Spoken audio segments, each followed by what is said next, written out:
mapagpalang araw po sa ating lahat. Ako po si Sarina Espaloma at yung ilalahad pong aking tunan para sa daily devotion na pinamagatang sino ba ang tama? Roman Catholic o Protestant?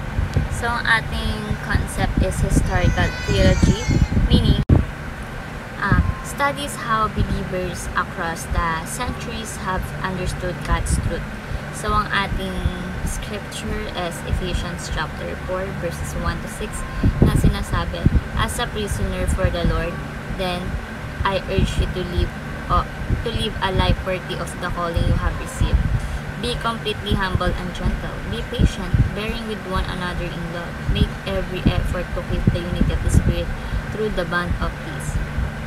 There is one body and one Spirit, just as you were called to one hope when you were called.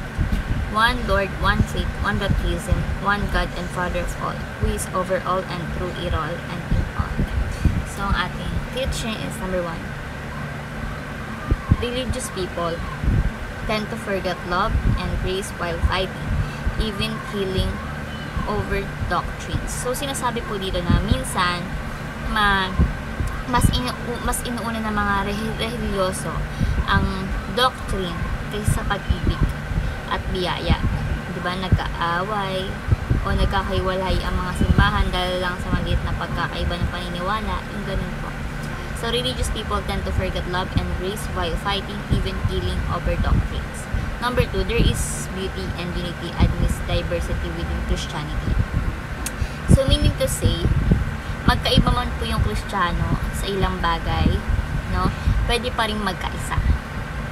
Magkaibang simbahan, pero sabay naglilingkod sa ating Panginoon Diyos. Ganun po. So, there is beauty in unity amidst diversity within Christianity. Number 3, the church must preserve the essential of the faith through the ages. So, yung mga pangunahing paniniwala sa pananampalataya ay kailangang pangalagaan. Hindi dapat baguhin ang katotohanan tungkol kay Jesus, kahit magbago man ang panahon. So, the church must preserve the essential of the faith through the ages. Bilang application po, number 1, agree to disagree in love. So, pwede namang magkaiba ang pananaw pero may respeto at pagmamahalan pa rin. Kundi magkasundo tungkol sa music style ng church, mananatili pa rin magkaibigan. Yung mga ganong scenario po. So, agree to disagree in love. Number 2, be gracious in non-essential doctrines. So, sa mga hindi pangunahing paniniwala, magpakita pa rin tayo ng pagpunawa. Kung iba ang paniniwala sa end times, hindi ibig sabihin ay mali agad siya. So, iba-iba lang tayo ng paniniwala na at least magpakita tayo ng pagkaunawa. So, be gracious in non-essential doctrines. And last is, commit to the essential doctrines of the faith. So, tindigan natin yung mahalagang aral tungkol sa kaligtasan sa pamagitan ng Jesus Christ. Huwag natin ikompromiso ang katotohanan na si Jesus lang ang daan patungo sa Diyos. No, which is true. So, commit to the essential doctrines of the faith.